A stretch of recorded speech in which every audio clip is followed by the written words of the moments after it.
उत्तर प्रदेश के जिला मथुरा के थाना छाता के गांव मांगरौली के रहने वाले हाकिम सिंह की 3 बेटियों में से रचना दूसरे नंबर की थी। वह थोड़ा चंचल स्वभाव की थी, इसलिए हर समय घर की रौनक बनी रहती थी। लेकिन अब उसकी यही चंचलता माँ बाप को परेशान करने लगी थी, क्योंकि वह जवान हो चुकी थी। बड़ी बेटी की शादी करने के बाद हाकिम सिंह रचना की शादी के बारे में सोचने लगे थे, लेकिन रचना ने ये कहकर शादी से मना कर दिया कि वह पढ़ना चाहती है, क्योंकि वह पढ़ने में ठीक ठाक थी। इसलिए हाकिम सिंह ने सोचा कि अगर बेटी पढ़ना चाहती है तो इसमें बुराई क्या है। रचना गांव की लड़कियों में सबसे ज्यादा खूबसूरत थी। उसे अपनी खूबसूरती पर गुरूर भी था, इसलिए अपने ही जैसे खूबसूरत साथी को देखती थी। हाकिम सिंह के पड़ोस में ही राम सिंह का घर था। राम सिंह उसी की जाति बिरादरी का था, इसलिए दोनों परिवारों में खूब पत्ती थी। इसी वजह से एक दूसरे के यहाँ आना जाना भी खूब था। राम सिंह की ससुराल मथुरा के ही थाना शेरगढ़ के गांव रामहेरा में थी। उनके साले का बेटा रामेश्वर उनके यहाँ खूब आता जाता था। वह जब भी आता बुआ के यहाँ कई दिनों तक रुकता। रामेश्वर शक्ल सूरत से तो ठीक ठाक था ही, कदकाठी से भी मजबूत था। बातें भी वह बड़ी मजेदार करता था। बुआ के यहाँ आने जाने और कई दिनों तक रहने की वजह से रचना से भी उसकी अच्छी खासी जान पहचान हो गई थी। दोनों में बातें भी खूब होने लगी थी। अपनी अच्छी बातों से रामेश्वर रचना को धीरे धीरे अपनी ओर आकर्षित करने की कोशिश करने लगा था। कुछ ही दिनों में रचना को लगने लगा कि वह जैसा साथी चाहती है, रामेश्वर बिल्कुल वैसा ही है। दिल में ये ख्याल आते ही उसके मन में रामेश्वर से मिलने की बेचैनी होने लगी। इसका नतीजा ये हुआ कि रामेश्वर जब भी आता, रचना ज्यादा से ज्यादा समय राम सिंह के घर में ही बिताती। रामेश्वर बेवकूफ नहीं था कि वह रचना के दिल की बात न भांप पाता। रचना के मन में उसके लिए क्या है, इस बात का एहसास होते ही रामेश्वर फूला नहीं समाया। बात ही ऐसी थी, रचना जैसी खूबसूरत लड़की के मन में उसके प्रति चाहत जागना सामान्य बात नहीं थी। उसकी जगह कोई भी होता, उसका भी यही हाल होता। रचना के मन में उसके लिए क्या है, इस बात का एहसास होने के बाद भला रामेश्वर ही क्यों पीछे रहता। वह भी अपनी चाहत व्यक्त करने की कोशिश करने लगा। ये बात क्योंकि किसी के सामने कही नहीं जा सकती थी, इसलिए वह मौके की तलाश में रहने लगा। रामेश्वर की यह तलाश जल्दी ही पूरी हो गई। एक दिन वह बुआ के घर जा रहा था, तभी रास्ते में रचना मिल गई। उस समय वह स्कूल से आ रही थी। रामेश्वर को तो जैसे मुमांगी मुराद मिल गई, क्योंकि उसके मिलते ही रचना ने सहेलियों का साथ छोड़ दिया था। वह रामेश्वर से बातें करने में इस तरह तल्लीन हो गई कि उसकी सारी सहेलियां उससे काफी आगे निकल गईं। रामेश्वर को ऐसे ही मौके की तलाश थी। उसने मौका देखकर दिल की बात कह दी। रचना ने पहले से ही इरादा बना रखा था, इसलिए उसे हामी भरते देर नहीं लगी। इस तरह उन दोनों की मोहब्बत की बुनियाद रखी गई।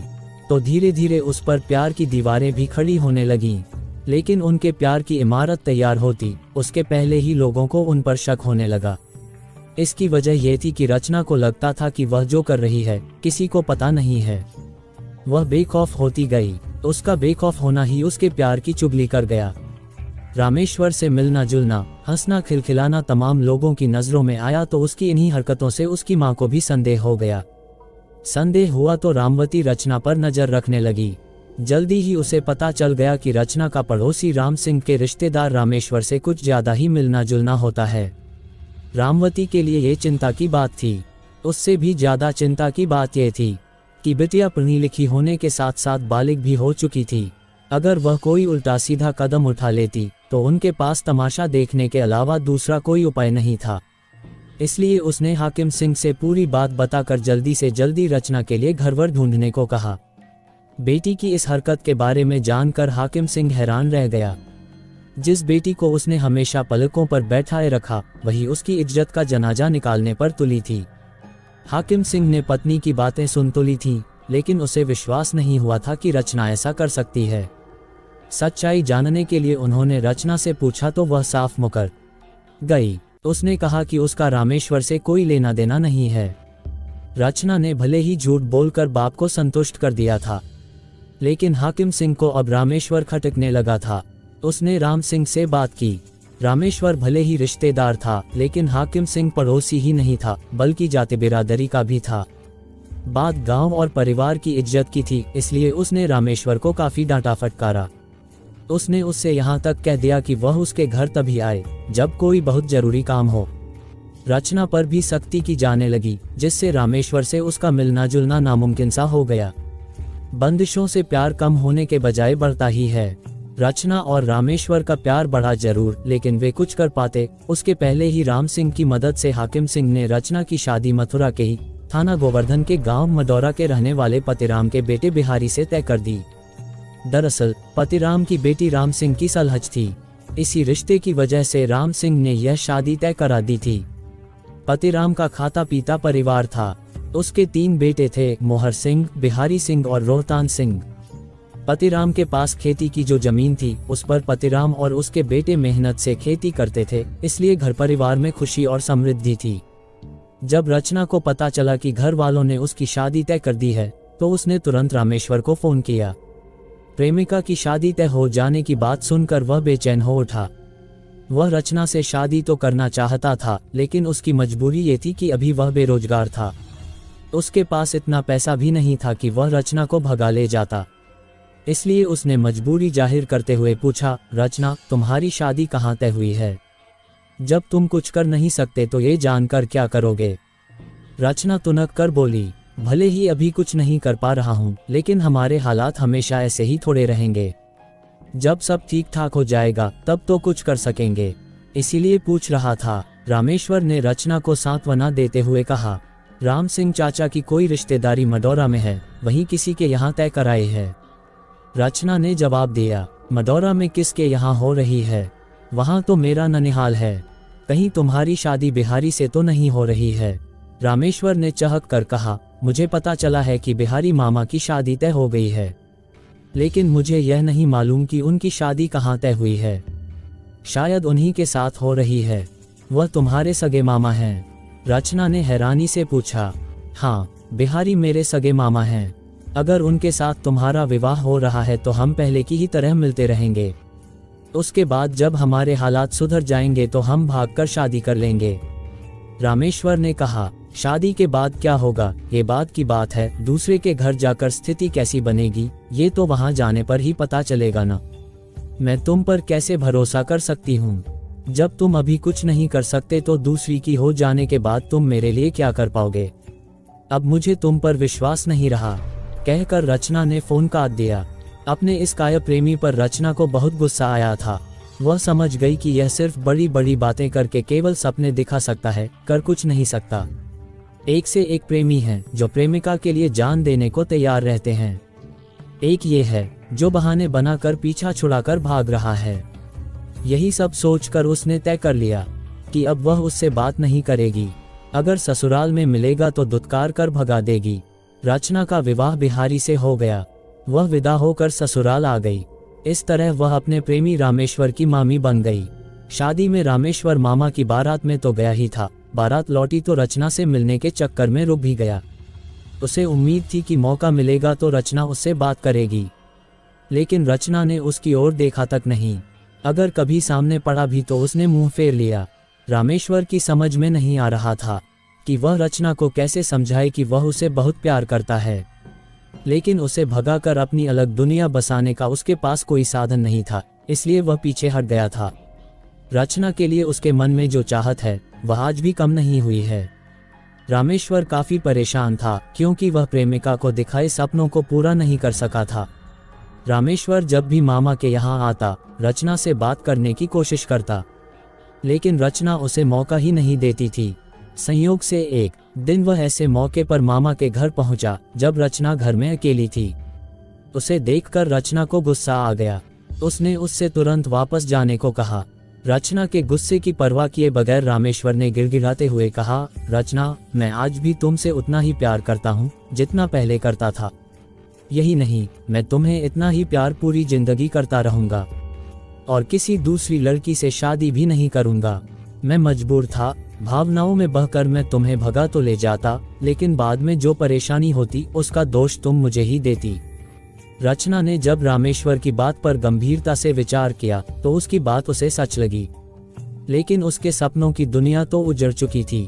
रामेश्वर उसे बार बार विश्वास दिला रहा था कि वह आज भी उसे उतना ही प्यार करता है। इसलिए रचना ने कहा, केवल प्यार करने से थोड़े ही कुछ होगा, कुछ करोगे भी या इसी तरह सिर्फ प्यार ही करते रहोगे। तुम्हें पता होना चाहिए कि तुम्हारे मामा बिहारी को आज भी मैं मन से स्वीकार नहीं कर पाई हूँ। अब तुम मेरी मामी बन चुकी हो, ऐसे में मैं क्या कर सकता हूँ। रामेश्वर ने कहा, अगर तुम कुछ नहीं कर सकते तो मेरी नजरों के सामने आते ही क्यों हो। रचना ने उसे झिड़का, ऐसा मत कहो रचना, मैं तुम्हें देखे बगैर नहीं रह सकता। अगर तुम भी मुझे पहले की ही तरह प्यार करती हो तो मैं वादा करता हूँ कि तुम जैसा कहोगी मैं वैसा ही करूँगा। तो फिर जैसे भी हो सके तुम मुझे यहाँ से निकालो। रचना ने कहा। इसके बाद रामेश्वर और रचना के प्यार का सिलसिला एक बार फिर पहले ही तरह चल पड़ा। वे नए सिरे से अपनी अलग दुनिया बसाने की योजना बनाने लगे। काफी सोच विचार कर रचना और रामेश्वर ने जो योजना बनाई उसी के अनुसार रचना काम करने लगी। एक दिन उसने अपनी सास से कहा, अम्मा जी, आजकल मेरे सपनों में नाग बहुत आते हैं। वे कहते हैं कि मैं पूर्वजन्म में नागिन थी, इसलिए मुझे वे अपने साथ ले जाएंगे। सास ने समझाया, सपना तो सपना होता है, वह सिर्फ दिखाई देता है, कभी सच नहीं होता। वह उसके बारे में सोचे ही न। लेकिन रचना लगातार सास से सपने का जिक्र करती रही। वह लगभग रोज बताती कि सपने में उसे नाग दिखाई देते हैं और कहते हैं कि वे उसे छोड़ेंगे नहीं। रचना की बातों से ससुराल वाले परेशान रहने लगे थे। धीरे धीरे उसकी शिकायतें कुछ ज्यादा ही बढ़ती गईं, तो ससुराल वालों ने उसे कुछ दिनों के लिए मायके भेज दिया। सपने वाली बात जानकर हाकिम सिंह और रामवती को भी चिंता हुई। उन्हें असलियत का पता तो था नहीं, इसलिए उन्होंने झाड़फूंक भी कराए। उन्हें लगता था कि रचना अपने प्रेमी को भूल चुकी होगी, इसलिए वे निश्चिंत थे। रचना और रामेश्वर इसी निश्चिंतता का फायदा उठा रहे थे। लेकिन रचना को भगा ले जाना रामेश्वर के लिए आसान नहीं था। रचना को भगा कर ले जाने से एक तो उसके ननिहाल वाले दुश्मन बन जाते, दूसरे पकड़े जाने पर वह जेल भी जा सकता था। रचना और रामेश्वर के प्रेम संबंधों से रचना की ससुराल वाले पूरी तरह बेखबर थे। वे मामी भांजे के इस संबंध के बारे में सोच भी नहीं सकते थे। रचना और रामेश्वर ने एक होने की जो योजना बनाई थी, धीरे धीरे वह सफलता की ओर बढ़ रही थी। रचना ससुराल वालों को लगातार यह विश्वास दिलाने की कोशिश कर रही थी कि वह पूर्व जन्म में नागिन थी, इसलिए नाग उसके सपनों में आते हैं। रचना जल्दी से जल्दी रामेश्वर के साथ कहीं दूर निकल जाना चाहती थी। वह हमेशा इसी उधेड़बुन में लगी रहती थी, इसलिए उसका किसी काम में मन नहीं लगता था। उसके इस रवैये से परेशान होकर अक्सर सास बिहारी से शिकायत करती। तब बिहारी रचना को डांटता, लेकिन रचना पर इस सब का कोई असर नहीं हो रहा था। रचना की सास देखती थी कि जब भी उसका नवासा रामेश्वर घर आता है, वह रचना के आगे पीछे ही घूमता रहता है। ये बात उसे अच्छी नहीं लगती थी, इसलिए एक दिन उसने टोका, रामेश्वर, तू कोई काम धंधा क्यों नहीं करता? इधर उधर बेमतलब घूमता रहता है। नानी, आप चिंता न करें, एक दिन मैं ऐसा काम करूंगा कि आप हैरान रह जाएंगी। रामेश्वर ने कहा। रचना और रामेश्वर की मुलाकातें चोरी छिपे होती थीं, लेकिन उनके बात व्यवहार, हाव भाव और हरकतों से घर वालों को संदेह होने लगा था। इसके बावजूद कोई उन पर नजर नहीं रख रहा था। सभी को लगता था कि दोनों हमउम्र हैं और उनका हंसी मजाक का रिश्ता है, इसलिए थोड़ा खुल गए हैं। लेकिन एक दिन दोपहर में बिहारी ने रचना और रामेश्वर को जिस हालत में देखा, वह हैरान करने वाला था। रचना रामेश्वर की बाहों में समाई थी। संदेह तो पहले से ही था। उस दिन अपनी आंखों से पत्नी को भांजे की बाहों में देखकर बिहारी के शरीर में आग लग गई। वह रामेश्वर की ओर लपका, लेकिन वह भाग खड़ा हुआ। इसके बाद बिहारी ने अपना सारा गुस्सा रचना पर उतार दिया। पति के पिटने के बाद रचना के प्यार का जुनून कम होने के बजाय पहले से ज्यादा बढ़ गया। पत्नी की घिनौनी हरकत बिहारी घर वालों से नहीं बता सका, इसलिए वह अंदर ही अंदर घुटने लगा। इसका नतीजा यह निकला कि वह बात बात में रचना की पिटाई करने लगा। दोनों के बीच एक दरार पैदा हो गई, जो दिनों दिन चौड़ी होती जा रही थी। एक दिन ऐसा भी आ गया जब परेशान होकर रचना अपने मायके चली गई। रचना के मायके जाने से पति पत्नी के बीच पैदा हुए तनाव की जानकारी बिहारी के घर वालों को तो हो ही गई, ससुराल वालों को भी हो गई थी।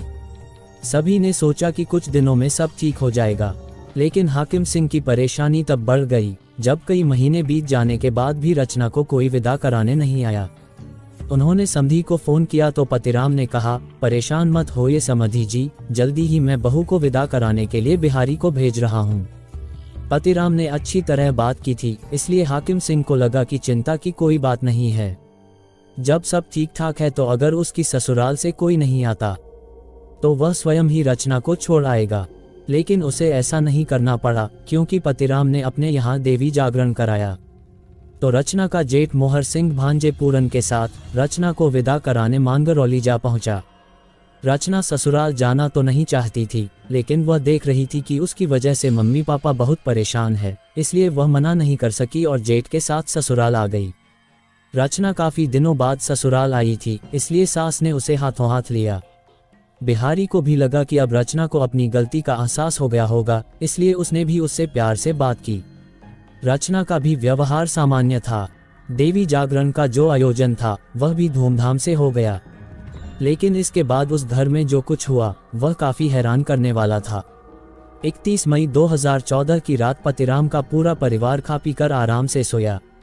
जब अगले दिन सुबह बिहारी सोकर उठा तो रचना बिस्तर से गायब थी। वह घर में भी कहीं नहीं थी। बिहारी को याद आया कि वह रात में किसी से फोन पर बात कर रही थी। उसने करवट लेकर वहां देखा जहां रचना सोती थी, तो वहां उसके वे कपड़े, चूड़ियां और मंगलसूत्र पड़ा दिखाई दिया जिसे वह रात में पहनकर सोई थी। उसी के साथ एक चिट्ठी भी रखी थी। बिहारी ने चिट्ठी खोली। रचना ने उसमें लिखा था, मैं नागिन बन चुकी हूं। सुबह मैं जिस हालत में मिलूं मुझे जंगल में छोड़ दिया जाए। चिट्ठी पढ़कर बिहारी सन रह गया। उसने इधर उधर देखा तो कमरे में उसे एक काला सांप दिखाई दिया। वह चीखा तो पूरा घर इकट्ठा हो गया।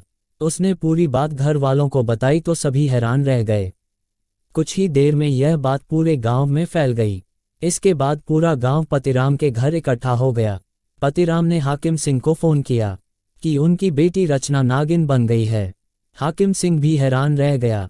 वह पत्नी रामवती को लेकर बेटी की ससुराल पहुंचा। पूरी हकीकत जानने के बाद वह उस नागिन को अपने साथ ले आया, जिसके बारे में बताया गया था कि सुबह यही कमरे में मिली थी।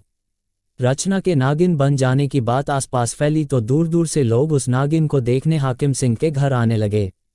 उत्सुकतावश बगल के गांव के रहने वाले सपेरे सोना और अमर भी नागिन को देखने हाकिम सिंह के घर आ पहुंचे। उन्होंने उस नागिन को देखा तो उन्होंने बताया कि यह नागिन नहीं बल्कि नाग है और इसकी जहर की थैली निकाल दी गई है, इसलिए ये किसी को काट नहीं रहा है। ये जानकर हाकिम सिंह को लगा कि रचना की ससुराल वालों ने उसकी बेटी को गायब करके अपने गुनाहों पर पर्दा डालने के लिए ये षड्यंत्र रचा है कि उसकी बेटी नागिन बन गई है। बात विश्वास करने लायक नहीं थी, इसलिए हाकिम सिंह ने थाना गोवर्धन जाकर रचना की ससुराल वालों के खिलाफ भादमवी की धारा 498, 506, 354 और 314 दहेज एक्ट के तहत मुकदमा दर्ज करा दिया। इंस्पेक्टर उदयराज सिंह भी नागिन वाली कहानी से हैरान थे। जब रचना की ससुराल वालों को पता चला कि हाकिम ने उनके खिलाफ रिपोर्ट दर्ज करा दी है तो वे परेशान हो उठे। इंस्पेक्टर उदयराज सिंह ने पतिराम के घर छापा मारा तो बाकी लोग तो फरार हो गए, लेकिन पतिराम और रोहतान उनकी पकड़ में आ गए। पिता और भाई के पकड़े जाने पर मोहर सिंह इंस्पेक्टर उदयराज सिंह से मिला। उसने उन्हें बताया कि जब वह अपने भांजे पूरन के साथ रचना को विदा करा कर ले आ रहा था तो रचना एक बैग लिए थी, उसमें उसने सफ़ेद कपड़े लपेटकर कोई चीज़ रख रखी थी। उस बैग को उसने किसी को छूने नहीं दिया था। उस बैग को लाकर उसने घर की उस अलमारी में रख दिया था जिसमें 3000 रुपये और चांदी के कुछ गहने रखे थे। रचना के साथ साथ रुपये और गहने भी गायब हैं। मोहर सिंह की बात सुनकर इंस्पेक्टर उदयराज सिंह को ये सारा मामला रहस्यमय लगा, इसलिए रहस्य को उजागर करने की जिम्मेदारी उन्होंने एसएसआई शंभू सिंह को सौंप दी। शंभू सिंह मामले की जांच शुरू करते उसके पहले ही बिहारी को पता चल गया कि जिस दिन से रचना गायब है उसी दिन से उसका भांजा रामेश्वर भी गायब है। बिहारी को रचना और रामेश्वर के संबंधों का पता था ही, इसलिए उसे लगा कि रचना रामेश्वर के साथ ही भाग गई है। उसने यह बात घर वालों को बताई तो घर वाले कुछ लोगों को लेकर रामेश्वर के घर पहुंचे। तब रामेश्वर के घर वालों ने साफ कह दिया कि अब वे लोग रचना को भूल जाएं। इससे साफ हो गया कि रचना रामेश्वर के साथ भागी थी। तब उन्होंने पूरी बात जांच अधिकारी शंभू सिंह को बताई तो उन्होंने अपनी जांच का केंद्र रामेश्वर को बना लिया। शंभू सिंह ने रामेश्वर का मोबाइल फोन सर्विलांस पर लगवा दिया। पता चला कि रामेश्वर घर वालों से लगातार बातें कर रहा है। इससे साफ हो गया कि रामेश्वर ने जो भी किया है वह घर वालों को पता है। सर्विलांस से पुलिस ने पता कर लिया कि रामेश्वर भोपाल में है। शंभू सिंह ने रामेश्वर के 2 भाइयों को तो हिरासत में ले ही लिया था। इंस्पेक्टर उदयराज सिंह ने एसआई चंद्रभान के नेतृत्व में 2 सिपाही तथा 1 महिला सिपाही पवित्रा शर्मा की टीम को भी भोपाल रवाना कर दिया। भोपाल में रामेश्वर और रचना कहाँ रह रहे हैं, ये पता लगाने में उन्हें ज़्यादा मेहनत नहीं करनी पड़ी। दरअसल रामेश्वर रचना के साथ जिस मकान में रह रहा था वह एक सिपाही ब्रजेश कुमार का था। रचना की हरकतों से ब्रजेश कुमार को संदेह हो गया था कि ये दोनों घर से भागे हुए हैं। कमरा किराए पर देते समय उसने रामेश्वर से उसके बारे में पूरी जानकारी ले ली थी, इसलिए उसने मथुरा पुलिस को उनके वहां होने की जानकारी दे दी थी। मथुरा से गई पुलिस टीम ने भोपाल पुलिस की मदद से सिपाही ब्रजेश कुमार के घर छापा मारा। रामेश्वर तो भागने में सफल हो गया, लेकिन रचना को पुलिस ने पकड़ लिया। शायद रामेश्वर को संदेह हो गया था। 21 अक्टूबर 2014 को पुलिस रचना को थाना गोवर्धन ले आई। जब रचना के आने की जानकारी लोगों को हुई तो उसकी एक झलक पाने के लिए वहां भीड़ इकट्ठा हो गई। थाने में की गई पूछताछ में रचना ने रामेश्वर के साथ भागने की जो कहती सुनाई वह इस प्रकार थी। रचना रामेश्वर से प्यार करती थी और उसी से शादी भी करना चाहती थी, लेकिन जब उसकी शादी बिहारी से हो गई तो उसने सोचा कि शायद उसके नसीब में बिहारी ही था। संयोग से बिहारी रामेश्वर का मामा था। शादी के बाद रचना ने सोचा था कि अब वह रामेश्वर से बात नहीं करेगी, लेकिन लगातार मिलते रहने की वजह से रामेश्वर ने उसके दिल में फिर वही जगह बना ली जो पहले थी। रामेश्वर और रचना को एक दूसरे से चिपके देखकर बिहारी पत्नी के साथ मारपीट करने लगा। परेशान होकर उसने रामेश्वर के साथ भाग जाने का फैसला कर लिया। पकड़े जाने के डर से उसने लोगों को भ्रमित करने के लिए नागिन बनने का ड्रामा रचा था। पूरी योजना बनाकर रामेश्वर ने एक संपेरे से नागिन खरीदी, उसे छोड़कर वे भाग गए। बाद में पता चला कि वह नागिन नहीं नाग है। उसी की वजह से बात पुलिस तक पहुंची। पूछताछ के बाद पुलिस ने रचना को अदालत में पेश किया, जहां मजिस्ट्रेट के सामने उसके बयान हुए। क्योंकि उसने ऐसा कोई अपराध नहीं किया था कि उसे जेल भेजा जाता, इसलिए मजिस्ट्रेट के आदेश पर उसे मां बाप के हवाले कर दिया गया। पुलिस को अब रामेश्वर की तलाश है। अब देखना यह है कि रचना की आगे की जिंदगी पति के साथ बीतती है या प्रेमी के साथ। कथा पुलिस सूत्रों पर आधारित। धन्यवाद।